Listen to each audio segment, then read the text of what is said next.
నేను మీ Pathuru Madhu hair transplant సర్జన్ని. ఇప్పుడు ఇన్ని హెయిర్ ట్రాన్స్ప్లాంటేషన్ వచ్చి ఇన్ని సంవత్సరాలు అయినా సరే ఇంకా హెయిర్ ట్రాన్స్ప్లాంటేషన్ అంటే ఎంతో కొంత భయం వ్యక్తం చేస్తున్నారు. ఎందుకంటే అదేదో పెద్ద సర్జరీ, ఏదో చేసేస్తారు, ఏదో అయిపోతుంది, తలకేదో అయిపోతుంది, బ్రెయిన్కి ఏదో అయిపోతుంది అని భయపడిపోతూ ఉంటారు.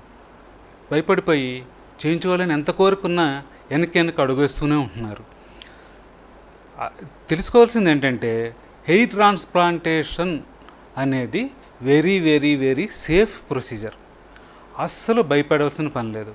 ఎందుకంటే ఇది చాలా సూపర్ఫిషియల్ ప్రొసీజర్. అంటే వెంట్రుకలు ఎక్కడ ఉంటాయంటే చర్మంలో పై పొరల్లోనే ఉంటాయి.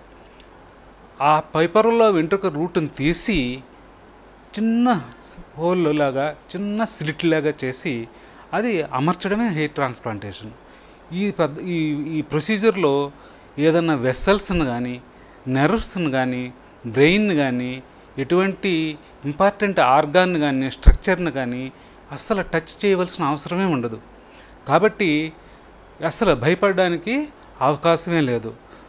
రెండోది ఏంటంటే ఈ హెయిర్ ట్రాన్స్ప్లాంటేషన్లో ఉపయోగించే మందులు కూడా చాలా తక్కువ మందులు ఉపయోగిస్తాం. ముఖ్యంగా లోకల్ అనస్థీసియాకి సంబంధించిన మందు మాత్రమే ఉపయోగిస్తాం. అది కూడా ఆ డోసులు కూడా నైపుణ్యం ఉన్నవాళ్ళు ఎక్కువ డోసు ఇవ్వకుండానే తక్కువ డోసుతోటే హెయిర్ ట్రాన్స్ప్లాంటేషన్ చేయగలుగుతున్నారు.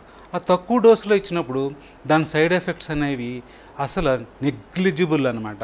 సో తక్కువ డోసుతోటి ఆ జైలోకైన్ అనే ఎనస్థీసిక్, లోకల్ ఎనస్థెటిక్ ఇవ్వటం జరుగుతుంది. దాంతో ప్రొసీజర్ అయిపోతుంది. అంతేగాని ఎక్కువ మందులు, జనరల్ ఎనస్థీసియా ఇచ్చి తర్వాత గ్యాసెస్ అటువంటివి ఉపయోగించి అన్కాన్షియస్ చేసి అలా ఉండదన్నమాట. మీరు ప్రొసీజర్ చేయించుకున్నప్పుడంతా కాన్షియస్గా చూస్తూనే ఉంటారు. తర్వాత చాలామంది పెయిన్ కోసం భయపడుతూ ఉంటారు అన్నమాట. పెయిన్ వచ్చేస్తుందేమో అని. లోకలైజ్ ఎనస్థీసియా ఇచ్చేటప్పుడు చాలా చిన్న ఫైన్ ఇంజెక్షన్, అంటే 26 గేజ్ నీడిల్ తోటి, అంటే ఇన్సులిన్ సిరంజ్ తోటి మనం యాక్చువల్గా ఈ లోకల్ అనస్థీసియా కూడా ఇస్తాం అన్నమాట. సో అది చాలా పిన్ ప్రిక్ లాంటి, చాలా చిన్న పిన్ ప్రిక్ అనమాట. అటువంటిది టాలరేట్ చేస్తే సరిపోతుంది. ఆ పిన్ ప్రిక్ కూడా ఇచ్చే ముందు లోకల్ అనస్థెటిక్ క్రీమ్ ఎక్కడైతే మేము ఇంజెక్షన్ ఇవ్వబోతున్నామో అక్కడ రాస్తాం అనమాట. లోకల్ అనస్థెటిక్ క్రీమ్ ఏమో ఆ ఏరియాని అంతా నంబగా చేసేస్తుంది. ఆ నంబగా చేసేసిన తర్వాత ఇక్కడ ప్రిక్ ఇచ్చినా సరే తెలియదు. సో పెయిన్ అనేది లోకల్ అనస్థీసియా ఇచ్చేటప్పుడు కూడా నెగ్లిజిబుల్ అనమాట. అసలు ఆ పెయిన్ ఏదో వచ్చేస్తుందని భయపడిపోవాలని పని లేదు. చాలామంది ఈ పెయిన్ గురించి ఒకటి భయపడుతూ ఉంటారు. మూడోది ఏంటంటే ఏదైనా కాంప్లికేషన్స్ వచ్చేస్తాయేమో అని భయపడుతూ ఉంటారు.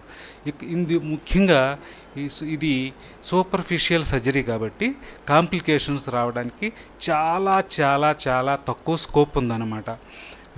కాంప్లికేషన్స్ అనేవి హెయిర్ ట్రాన్స్ప్లాంటేషన్లో వెరీ వెరీ వెరీ రేర్. ఎందుకంటే ఇది స్కాల్ప్లో చేస్తాం. స్కాల్ప్ ఏంటంటే very very very vascular tissue. So ఆ వ్యాస్కులార్ టిష్యూ అంటే బాగా సర్క్యులేషన్ ఉండి బ్లడ్ ఎక్కువ సర్క్యులేట్ అవుతూ ఉంటుంది. కాబట్టి హీలింగ్ త్వరగా జరుగుతూ ఉంటుంది. హీలింగ్ త్వరగా జరగడం. రెండోది ఏంటంటే అక్కడ ఇన్ఫెక్షన్స్ అయినవి ఈజీగా రాకుండా ఉండడం స్కాల్ప్ యొక్క లక్షణం అనమాట. సో ఇన్ఫెక్షన్స్ వెరీ నెగ్లిజిబుల్ అనమాట. సో ఇన్ఫెక్షన్ గురించి చాలా మంది భయపడుతూ ఉంటారు. నెగ్లిజిబుల్ స్కోప్ ఉంది ఇన్ఫెక్షన్కి.